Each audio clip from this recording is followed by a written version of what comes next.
네, 시청자 여러분 안녕하십니까? 뉴스타트 3부 시작합니다. 첫 소식입니다. 이재명 대통령의 중국 방문이 마무리됐죠. 이 대통령은 한중 정상회담에서 시진핑 주석의 한반도 평화를 위한 중재 역할을 요청했다고 밝혔습니다. 남북 북미 대화 재개를 위한 중국의 적극적인 역할을 강조한 것으로 해석되는데 중국 측에선 인내심이 필요하다는 반응이 나왔습니다. 이종원 기자입니다. 기자간담회에서 이재명 대통령은 한반도 문제와 관련해 한중 정상회담에서 오간 대화를 소개했습니다. 양국이 평화 구축을 위한 창의적 방안을 모색하기로 했다는 청와대 설명에 이어 이 대통령이 직접 구체적인 논의 내용을 공개한 겁니다. 제가 중국 측에 요청을 한 게 있습니다. 북한의 핵 문제를 포함해서 한반도의 문제에 대해서 좀 중재 역할을 좀 해주면 좋겠다. 우리는 모든 통로가 막혔다. 이 대통령은 양 정상이 미국의 역할에도 공감했다고 설명했습니다. 트럼프 미국 대통령의 4월 방중을 앞두고 북미 대화 재개를 위해 중국 측에 적극적인 대북 설득을 요청한 것으로 해석됩니다. 중국 측에선 노력해보겠다고 화답하면서도 인내심을 언급했습니다. 시 주석께서는 지금까지 노력을 평가하고 인내심을 가질 필요가 있다 이런 얘기를 했습니다. 쌓아온 적대가 있기 때문에 여기에 완화돼서 좀 대화가 시작되려면 많은 시간과 노력이 필요합니다. 이 대통령은 한중 정상회담에서 비핵화가 실종됐다는 지적에 대해선 중단 축소 폐기로 이어지는 기존 3단계 비핵화 해법에 대한 의지로 답변을 대신했습니다. 북한이 당장 민감하게 반응하는 상황에서 실용적인 접근을 거듭 강조한 것으로 풀이됩니다. 상대방이 결코 받아들일 수 없는 이야기를 주장만 하면 아무것도 이루어지지 않는다. 현실에 입각해서 서로가 수용할 수 있는 합리적인 안을 도출해야 한다. 이 대통령은 한반도 평화와 비핵화 문제는 국민의 인내와 이해도 필요하다며 정략적인 이유로 발목을 잡지 말고 상황 개선을 위해 힘을 모아달라고 당부했습니다. YTN 이종원입니다. 이 대통령은 또 이른바 한한령 문제와 관련해 점진적, 단계적으로 질서 있게 잘 해결될 것이라고 밝혔습니다. 이 대통령은 시진핑 주석이 과일은 때가 되면 익어서 떨어진다고 언급했다며 이같이 말했습니다. 이어 실무부서에서 실제 협의가 이뤄질 거고 중국 측의 표현에 따르면 질서 있게, 유익하게, 건강하게 이 문제는 잘 해결될 것이라면서 해결 조짐 정도가 아니라 중국의 명확한 의사표명이 있었던 것으로 생각한다고 강조했습니다. 다만 한한령 해제의 정확한 시기나 방식은 분야와 대상의 특성에 따라 달라질 것이라면서 무한대로 문화를 개방할 수 없는 게 사회주의 체제의 속성이기에 그들의 입장도 이해해야 할 것이라고 덧붙였습니다. 최근에 격화하는 중일 갈등과 관련해서는 원만히 해결되길 바란다면서도 중재 역할에는 조심스러운 입장을 나타냈습니다. 지금은 우리의 역할이 제한적이라며 때가 되고 상황이 되면 필요한 역할을 하겠다고 밝혔습니다. 기자간담회 발언 내용을 직접 들어보시죠. 지금은 우리가 할 수 있는 게 매우 제한적으로 보여집니다. 나설 때 나서야지 안 나설 때 나서면 별로 도움이 안 될 수도 있어요. 때가 되면 또 상황이 되면 또 할 수 있는 역할을 찾아보겠습니다. 지금 문제된 수출 통제 문제는 매우 복합적이고 뿌리가 깊죠. 그래서 그냥 하나의 현상처럼 보이지만 그 현상만으로는 설명할 수 없는 매우 복잡한 문제입니다. 일단은 원만하게 신속하게 잘 해결되길 바랍니다. 네, 중국이 이번에 일본 수출을 금지한 이중 용도 물자에는 첨단 산업에 필수적인 히토류 7종을 포함해 800여 종이 포함됐을 것으로 보입니다. 중국은 추가적 보복 조치를 발표하는 등 압박의 고삐를 늦추지 않고 있습니다. 보도에 유토건 기자입니다. 중국은 이중용도 물자의 일본 수출을 금지하면서 구체적인 목록은 제시하지 않았습니다. 다만 지난해 말 상무부가 공고한 일반적인 목록에는 10여 개 산업 분야에 걸쳐 800여 개의 물자가 올라 있는 것으로 알려졌습니다. 여기엔 사마륨과 디스프로슘 등 첨단 산업에 필수적인 희토류 7종도 포함되어 있습니다. 지난해 트럼프 행정부의 관세 폭탄에 맞서 중국이 곧바로 꺼내들었던 무기들입니다. 중국이 이번에 구체적인 수출 금지 목록이나 기준을 밝히지 않은 건 고도의 압박 전략이라는 분석도 나옵니다. 일본 기업들은 구조적 불확실성에 직면했습니다. Production will slow down, development of new products coming online, factories will start to slow because they don't have enough. 중국은 또 일본에 관련 물자를 수출하는 제3국까지 제재해 우회 수출을 막겠다는 의지도 밝혔습니다. 중국 언론들은 이번 조치가 최근 수년간 일본을 상대로 한 반격 조치 가운데 가장 강력하다고 평가했습니다. 일본의 대응에 따라선 민간형 희토류의 수출까지 규제할 가능성도 거론되고 있습니다. 중국은 전격적인 수출 금지에 이어 일본에서 수입하는 반도체 공정용 화학물질에 대한 반덤핑 조사에 착수해 압박의 고삐를 더욱 쥐었습니다. YTN 유튜원입니다. 중국이 군사 민간용으로 모두 사용할 수 있는 이중용도 물자 수출을 금지하자 일본 정부는 매우 유감이라며 철회를 요구했습니다. 일본 정부 대변인인 기하라 미노루 관방장관은 오전 기자회견에서 일본만을 겨냥한 이번 조치는 국제적 관행과 크게 다르다며 결코 용인할 수 없고 지극히 유감이라고 밝혔습니다. 이어 중국 측에 강력히 항의하고 해당 조치의 철회를 요구했다고 설명했습니다. 네, 이번엔 정치권 소식 살펴보겠습니다. 국민의힘 장동혁 대표가 12.3 비상계엄은 상황에 맞지 않는 잘못된 수단이었다며 여당으로서 역할을 다하지 못한 책임을 통감하고 국민에 깊이 사과한다고 고개를 숙였습니다. 장 대표는 어제 여의도 중앙당사에서 이기는 변화를 주제로 기자회견을 열고 계엄이 국민에게 큰 혼란과 불편을 드렸고 자유민주주의 헌정 질서를 지켜온 당원에게도 큰 상처가 됐다며 이같이 말했습니다.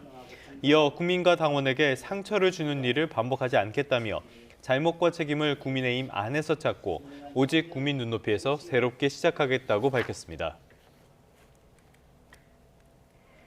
오세훈 서울시장은 국민의힘 장동혁 대표의 변화 선언을 환영하고 나섰습니다. 오 시장은 페이스북을 통해 당대표가 잘못된 과거를 단호하게 끊어내고 국민 눈높이에 맞는 변화를 시작하겠다고 선언한 것을 적극 환영한다고 밝혔습니다. 그러면서 국민이 기다려온 변화가 선언에 머무르지 않고 당의 운영과 정치 전반에 실질적으로 반영되길 기대한다고 덧붙였습니다. 반대로 12.3 계엄 사과 의원들이 주축인 국민의힘 소장파 초재선 의원 모임은 장동혁 대표의 계엄 사과 입장문을 두고 내부 인테리어 수준에 머물러 있다고 비판했습니다. 대한과 미래 의원 20여 명은 장 대표의 입장문에 잘못된 과거와의 절연과 반성 등 긍정적으로 평가할 지점이 있다면서도 파격적인 변화에 대한 약속을 떠올리면 아쉬움이 매우 크다고 밝혔습니다. 이어 당에는 재건축 수준의 혁신이 필요하고 계엄과 탄핵의 강을 건너기 위해서는 그 강이 무엇이었는지에 대한 분명한 판단과 성찰이 먼저 있어야 할 것이라고 강조했습니다. 이해훈 기획예산처 장관 후보자는 그동안 무주택자라는 점을 강조해왔죠. 그런데 전셋집이 20억 원대였고요. 최근에는 이른바 로또 청약 당첨으로 거액의 시세 차익까지 얻은 것으로 나타났습니다.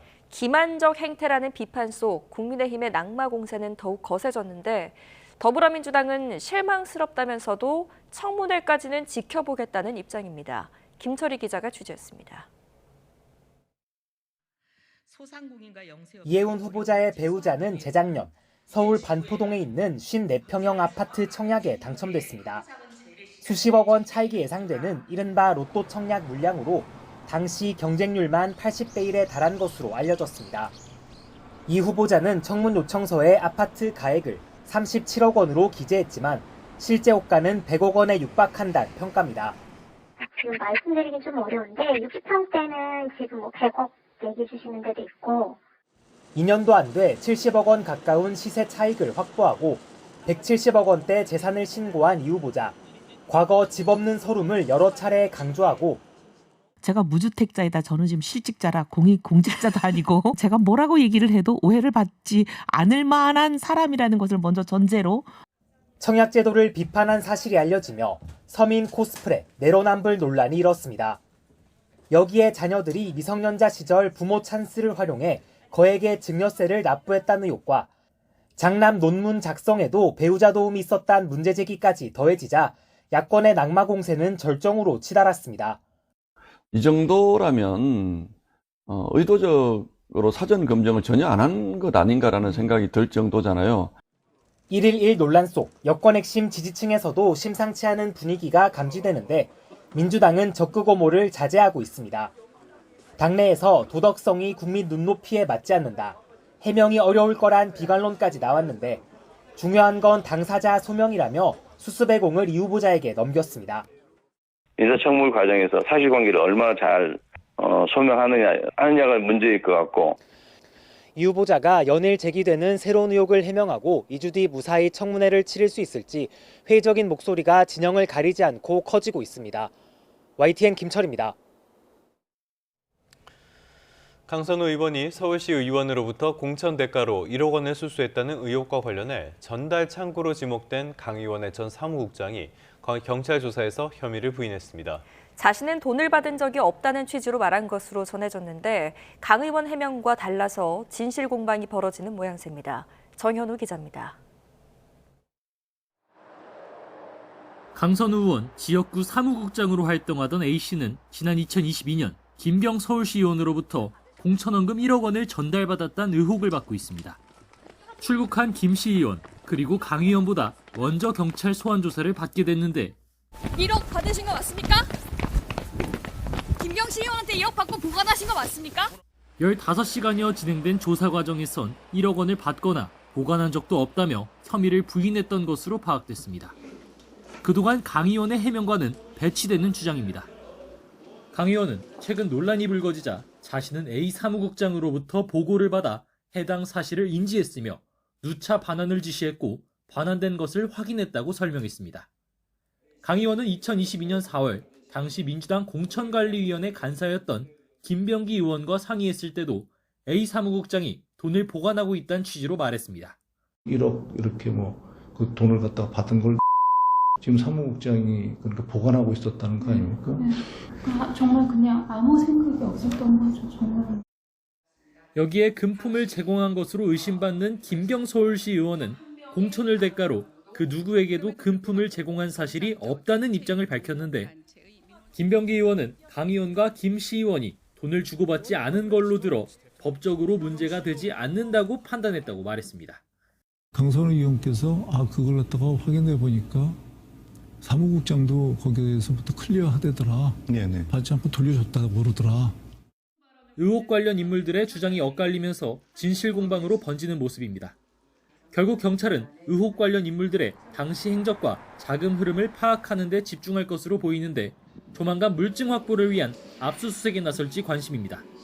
YTN 정현우입니다. 더불어민주당 김병기 의원의 정치연금 의혹 수사도 본격화하고 있습니다.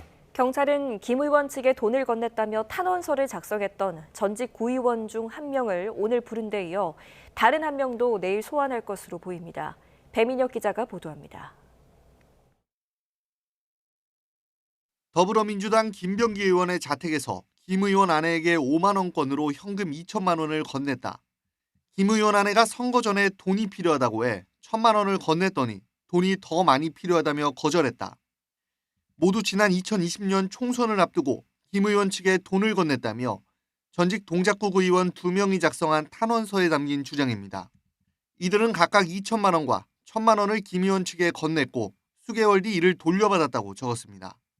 이 탄원서는 지난 2023년 민주당에 전달됐지만 후속 조치로 이어지지 않았고 지난해 11월에는 김 의원의 전직 보좌진이 경찰에 전달했지만 2달가량 수사에 착수조차 하지 않은 것으로 확인되며 논란이 불거졌습니다. 김 의원의 정치연금 의혹 관련 고발장을 접수한 경찰은 탄원서를 작성했던 전직구 의원 전모 씨를 오늘 소환합니다. 이어 내일은 탄원서를 작성했던 또 다른 전직구 의원 김모 씨를 소환할 것으로 보입니다. 두 사람은 탄원서에서 김 의원 부인 이모 씨의 업무 추진비 유용 의혹도 제기했던 만큼 이와 관련한 조사도 이루어질 것으로 보입니다. 이들 외에 탄원서에서 정치연금 전달 창구로 지목된 또 다른 구의원 A씨 역시 경찰의 수사선상에 올랐습니다. 탄원서를 쓴 전직 구의원은 김 의원 아내의 지시를 받은 A씨가 자신에게 김 의원 측에 전달할 정치 자금을 요구했다고 적었습니다. 김 의원의 측근으로 알려진 A씨는 김 의원 차남의 대학 편입 의혹에도 등장하는데 김 의원의 전직 보좌관은 경찰 조사에서 A씨와 함께 숭실대학교를 방문해 편입 방법을 알아봤다고 진술했습니다. 앞서 전직 보좌진을 참고인으로 부른 경찰이 탄원서를 작성한 구의원들까지 조사하면서 김 의원 정치연금 의혹 수사에도 속도가 붙을 거라는 전망이 나옵니다. YTN 배민영입니다.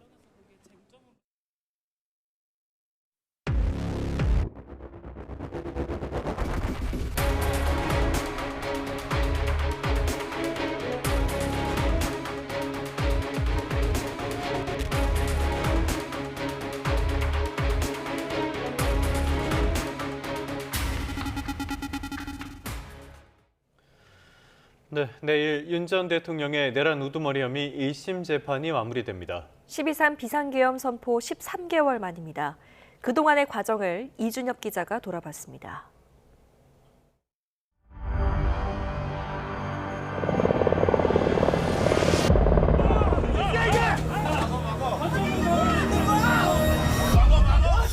그날 밤 예고 없이 45년 만에 비상계엄이 선포됐습니다. 이 비상계엄을 통해 망국의 나락으로 떨어지고 있는 자유 대한민국을 재건하고 지켜낼 것입니다. 국회에서 2시간 반 만에 계엄은 해제됐지만 계엄의 불법성에 대한 지적이 이어지며 수사기관들은 제각각 수사에 뛰어들었습니다. 비상계엄 특별수사본부는 이번 국가적인 중대 사건에 대하여 어떠한 의혹도 남지 않도록 모든 노력을 다할 것입니다. 고위공직자 범죄수사처가 주도권을 쥐게 되고 2번의 시도 끝에 윤석열 전 대통령이 체포됐습니다. 윤 전 대통령은 현직 대통령 최초로 구속 기소됐지만 52일 뒤에는 구속기간 만료 이후 재판에 넘겼다는 이유로 구속이 취소되기도 했습니다.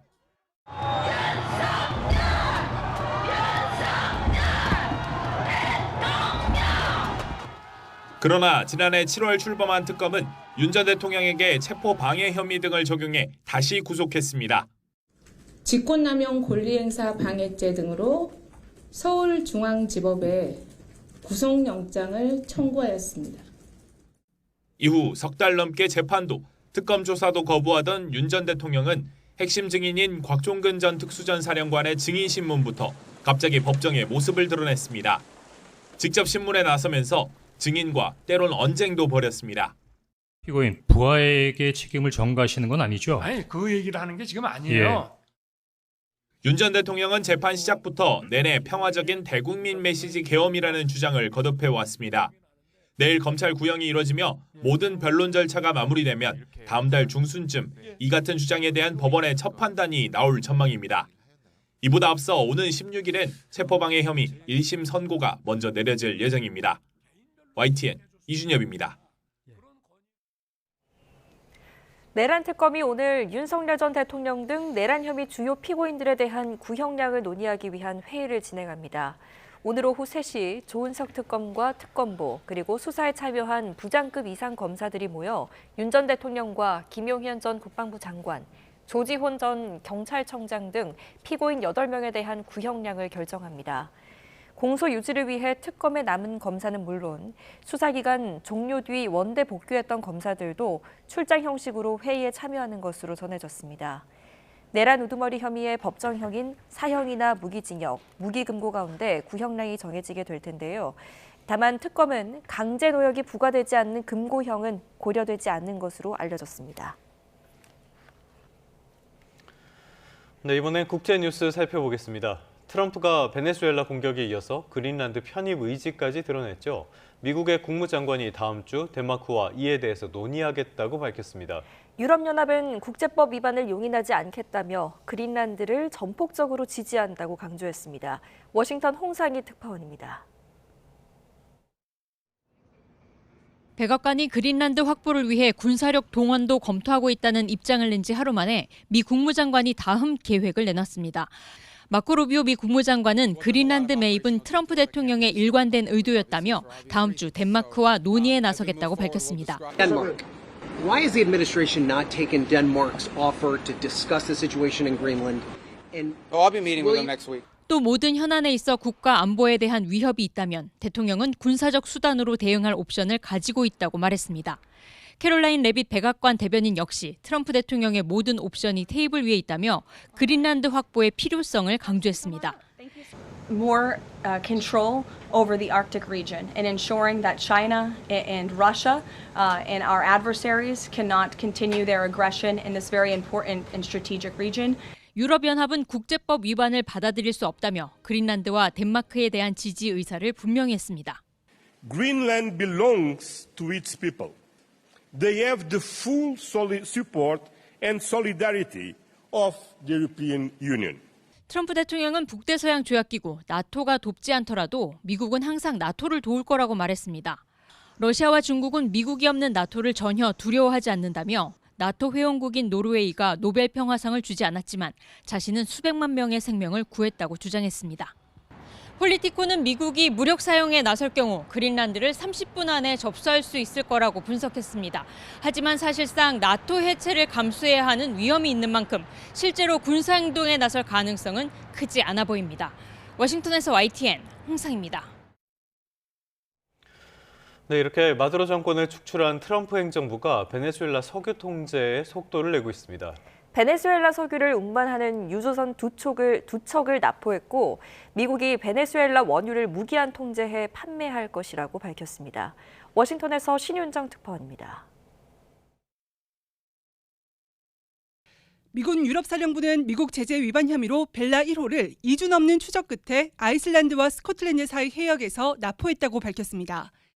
이어 미 남부사령부는 카리브해에서 역시 제재 대상인 무국적 암흑함대 유조선 소피아호를 납포했다고 밝혔습니다. 크리스티 놈 국토안보부 장관은 두 유조선이 최근 베네수엘라에 정박했거나 원유를 실으러 베네수엘라로 가고 있었다고 설명했습니다. 미국은 트럼프 대통령이 베네수엘라를 오가는 제재 대상 유조선에 대한 완전 봉쇄를 지시한 데 따라 유조선 납포 작전을 진행해왔습니다. 특히 벨라 1호는 미 해안경비대 단속 뒤 러시아 국적으로 등록했는데 러시아는 자국 유조선에 대한 무력 사용은 불법이라며 반발하고 나섰습니다. 마코 루비오 미 국무장관은 미국의 제재 때문에 수출길이 막힌 베네수엘라의 원유를 미국이 시장에 대신 팔고 수익을 베네수엘라 안정화에 사용하겠다고 말했습니다.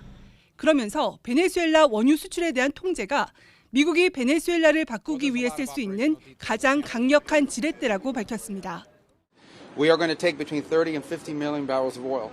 We're going to sell it in the marketplace at market rates, not at the discounts Venezuela was getting.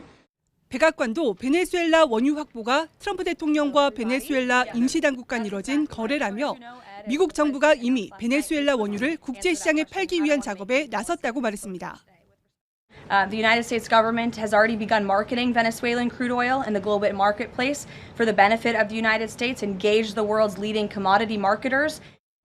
미국 트럼프 행정부의 에너지 정책을 총괄하는 크리스 라이트 에너지부 장관은 앞으로 미국이 베네수엘라에서 생산되는 원유를 시장에서 무기한 판매할 것이라고 말했습니다.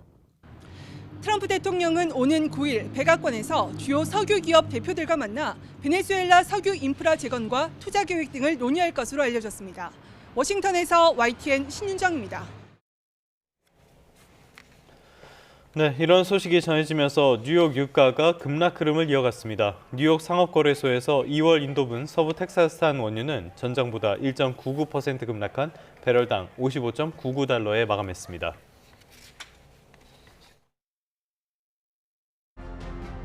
붉은 말의 해 첫 문을 연 국내 증시가 거침없는 상승세로 코스피가 끝을 모르고 오르며 사상 처음 4,600선을 넘었습니다.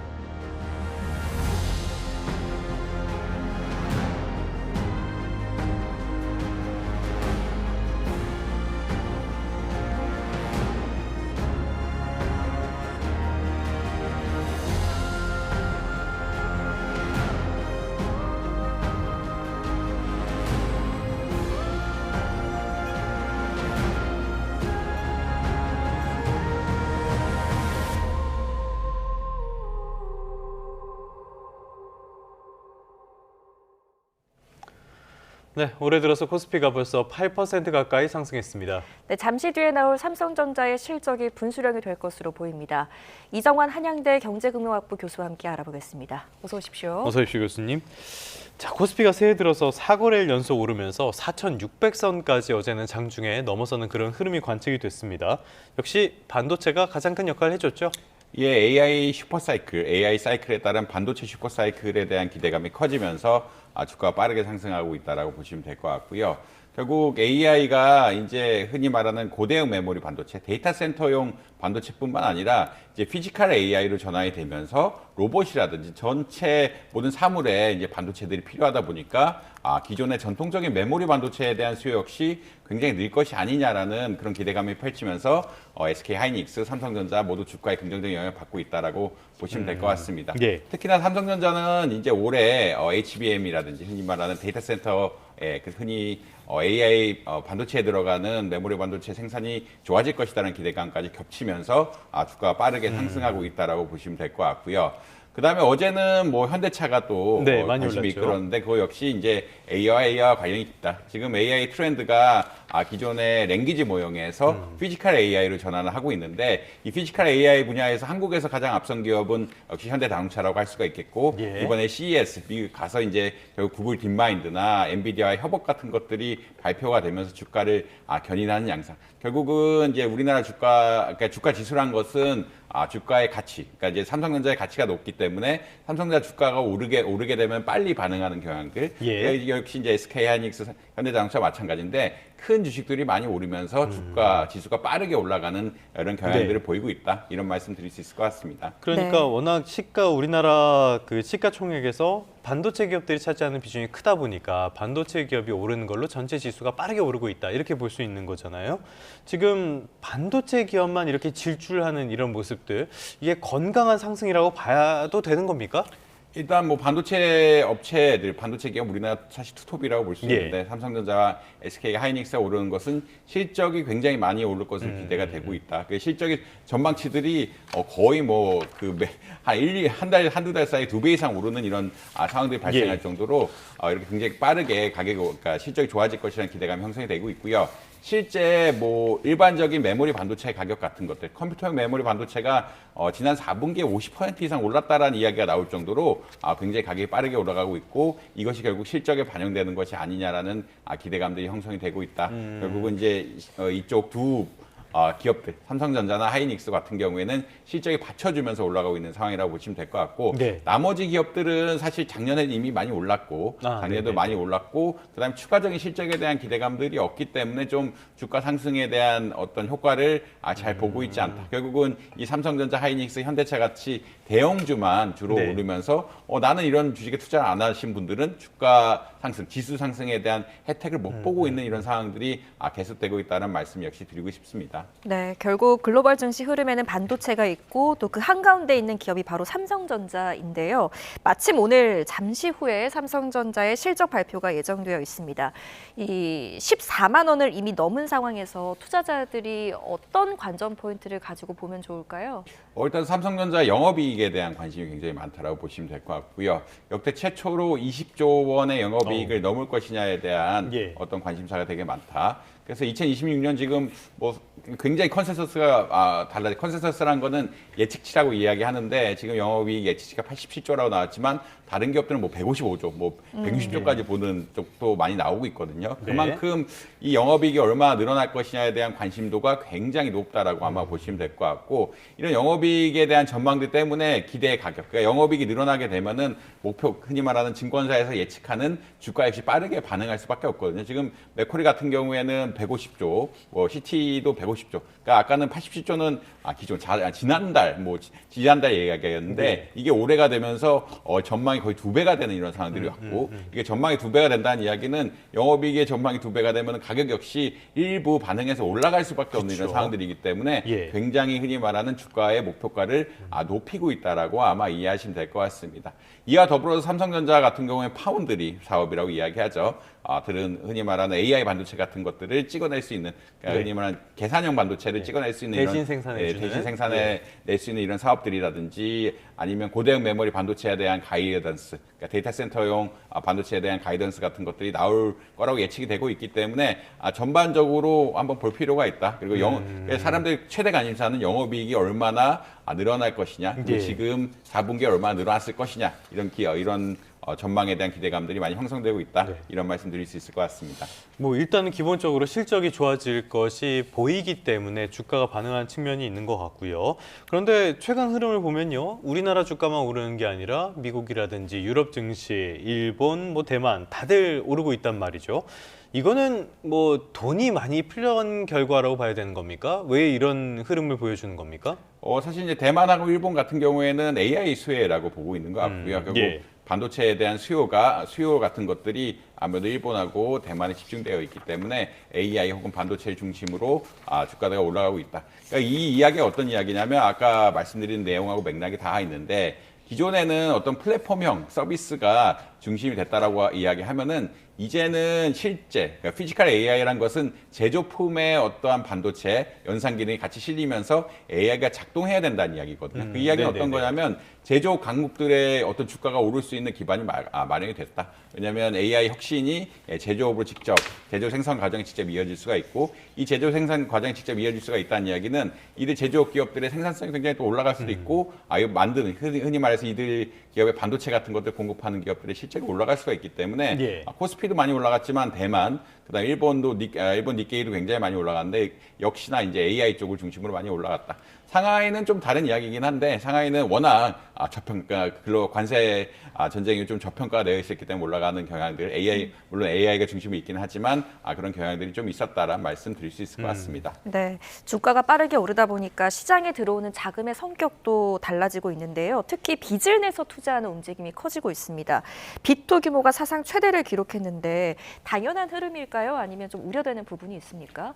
사실 한국의 개인 투자자들은 전 세계적으로 가장 공격적인 투자로 유명하고요. 전 세계적으로 공격적인 투자란 건 어떤 거냐면 남의 돈을 빌려서 주가가 상승하는데 어떤 흔히 말하는 투기적 투자를 하거나 남의 돈을 빌려서 주가가 하락하는데 투기적인 투자를 하는 굉장히 극단적인 투자를 보이고 있습니다. 이런 것들이 흔히 말하는 서양 외국의 미국 주식 같은 데도 영향을 미치면서 굉장히 주가 변동성에 영향을 미치고 있는 것이 아니냐라는 사람들의 생각이 있을 정도로 굉장히 공격적인 투자를 많이 한다고 보시면 될 것 같고요.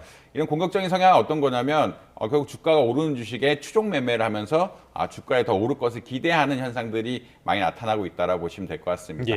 지금 신용거래 잔고, 신용경제 융자라고 이야기하는데 이것은 빌려가지고 투자한다. 그러니까 증권사로부터 돈을 빌려가지고 주가가 상승하는데 투자한다라는 그런 개념으로 보시면 될 것 같거든요. 그러니까 워낙 삼성전자나 하이닉스에 대한 영업이익에 대한 기대치 같은 것들이 많이 바뀌고 있고 영업이익에 대한 기대치가 많이 바뀌면서 주가에 대한 기대치가 굉장히 또 많이 바뀌고 있는 상황에서 개미 투자자들, 흔히 개인 투자자들이 우리 공격적인 성향들을 굉장히 많이 보이고 있다. 이런 말씀 드릴 수 있을 것 같습니다.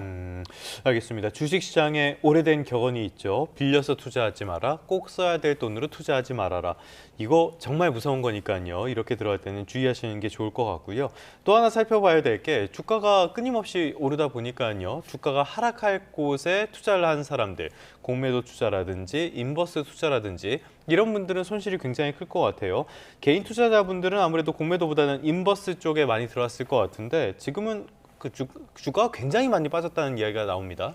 아무래도 인버스란 것은 주가의 역방향으로 가기 때문에 그리고 플러스 수수료를 조금 더 내는 이런 상황들이기 때문에 주가가 많이 오르게 되면은 인버스는 많이 떨어지게 된다.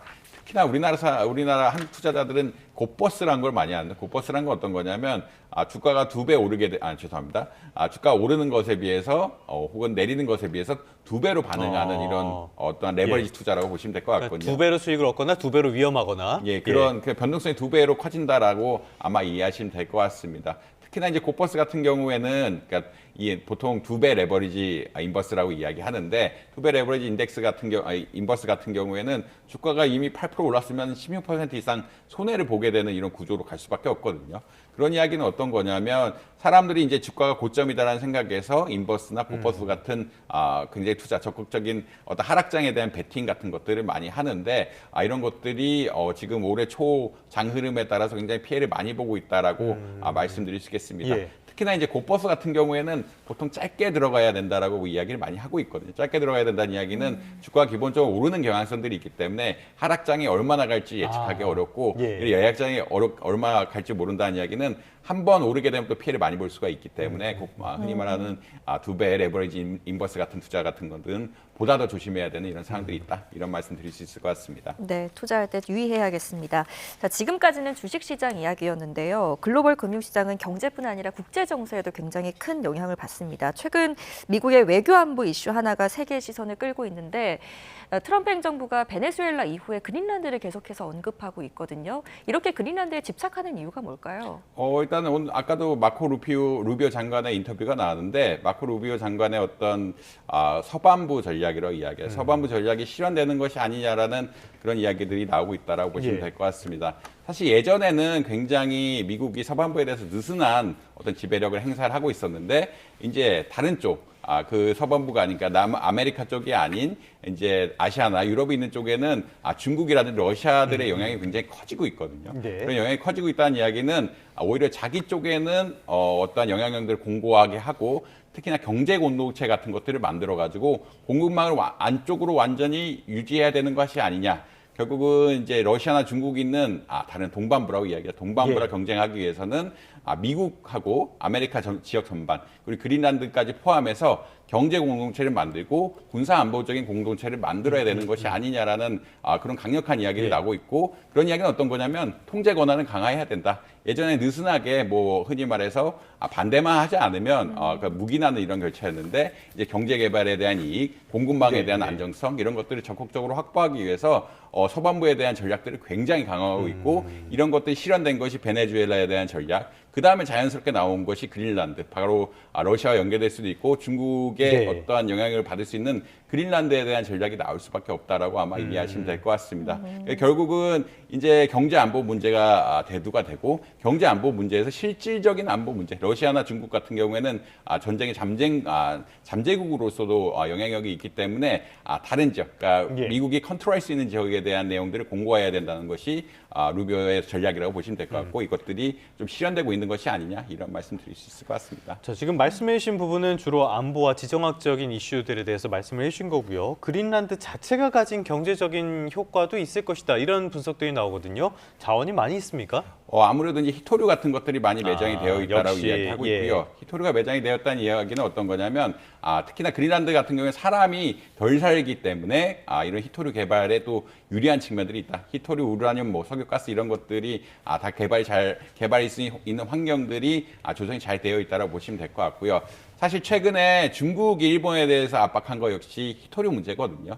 공급망 관련 문제였는데 미국이 이제 그린란드에 대한 어떤 통제력을 강화하고 그린란드에서 가져갈 수 있는 히토류라든지 이런 흔히 말하는 희소 광물들에 대한 영향력을 강화해가지고 어떻게 보면은 동반부와 서반부를 따로 대응할 수 있게끔 한 전략들을 만드는 것이 아니냐라는 그런 생각들이 퍼지고 있다. 이런 말씀 드릴 수 있을 것 같습니다. 네, 미국이 이렇게 계속해서 힘의 원리를 강조하는 메시지를 내다 보면 EU 동맹국들도 불편할 기색을 내비칠 텐데요. 지금 주로 유럽 국가들의 반응은 어떻습니까? 사실 이제 그린란드 같은 경우에는 덴마크가 외교나 일부 분야에 대해서는 통치를 하고 있고 나머지는 자치령처럼 유지가 되고 있는데 그 말은 이제 EU의 영향력이 있다라고 아마 이해하시면 될 것 같아요. 그러니까 유럽 지역의 영향력이 분명히 있는 지역이다라고 보시면 될 것 같고 아무래도 이제 미국이 패권주의로 나가다 보면은 EU 입장에서는 자기네들의 영향이 줄어들 수밖에 없는 상황. 특히나 군사력 차원에서는 EU가 한동안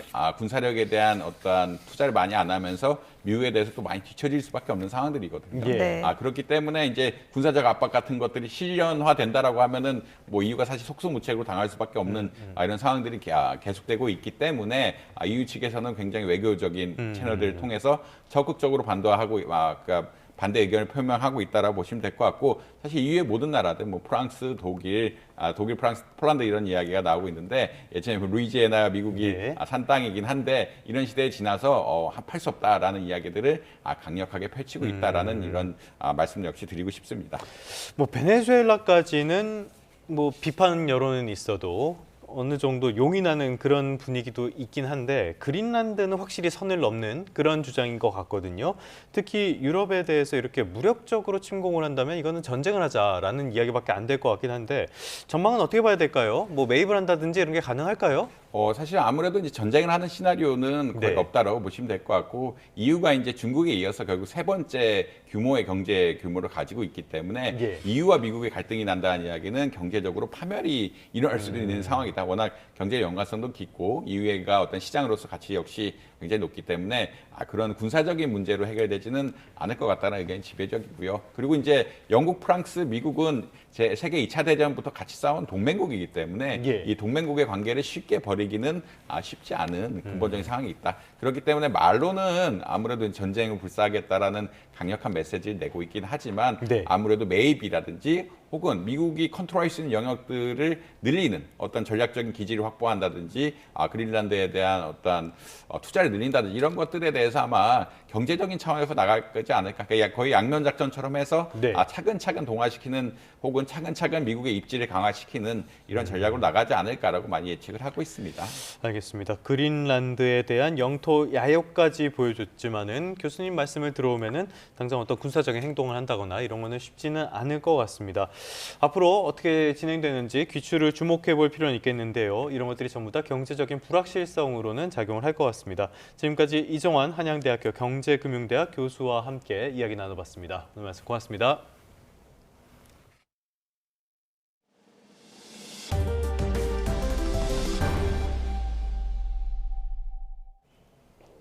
네, 끝으로 출근길 날씨 살펴보겠습니다. YTN 야외 스튜디오 연결합니다. 정수연 캐스터. 네, 정수연입니다. 네, 날이 조금 더 추워졌네요. 네, 오늘 아침은 강추위가 기승을 부리고 있습니다. 현재 서울 기온이 영하 7.8도로 어제에 비해 10도나 크게 낮아졌고요. 체감 온도는 영하 12도까지 곤두박질했습니다. 출근길 보온에 각별히 유의하셔야겠습니다. 네, 그럼 이번 추위는 언제까지 이어지나요? 네, 추위는 내일 낮 잠시 누그러지겠지만 이후 기온이 다시 크게 떨어지겠습니다. 따라서 다음 주 초중반까지는 강추위가 이어지겠고요. 기온이 영상권을 회복해도 체감 온도는 영하권에 머물 걸로 보입니다. 밤사이 북쪽에서 강한 한기가 내려오며 현재 서울 등 중부지방과 경북 곳곳에 한파주의보가 내려져 있습니다. 특히 중부를 중심으로 기온이 크게 떨어진 가운데 현재 전국에서 가장 추운 곳은 대관령으로 기온이 영하 13.9도, 체감온도는 영하 23도에 달하고 있습니다. 이 시각 서울의 기온은 영하 7.8도, 대전은 영하 7.1도 보이고 있고요. 낮 기온은 서울이 영하 1도, 대전과 대구 2도에 그치며 어제보다 4에서 6도가량 낮겠습니다. 오늘 하늘은 대체로 맑겠지만 오전까지 호남 서해안에, 오후까지는 제주도에 약한 빗방울이나 눈이 날리겠습니다. 반면 서울 등 일부 수도권과 동쪽 지방은 대기가 메마르고 있습니다. 바람도 강하게 불어서 산불 등 대형 화재 사고 나지 않도록 예방에 각별히 힘써야겠습니다. 추위 속 내일 오후부터 주말 사이에는 중부와 일부 남부지방에 눈이나 비가 내릴 전망입니다. 내일까지 동해안에서는 너울성 파도가 높게 일겠습니다. 높은 물결이 해안도로나 방파제를 넘을 수 있어서 해안가에서는 안전사고에 유의하셔야겠습니다. 지금까지 YTN 정세현입니다. 네, 1월 8일 YTN 뉴스타트 모두 마무리하겠습니다. 오늘 아침도 저희와 함께해 주셔서 고맙습니다.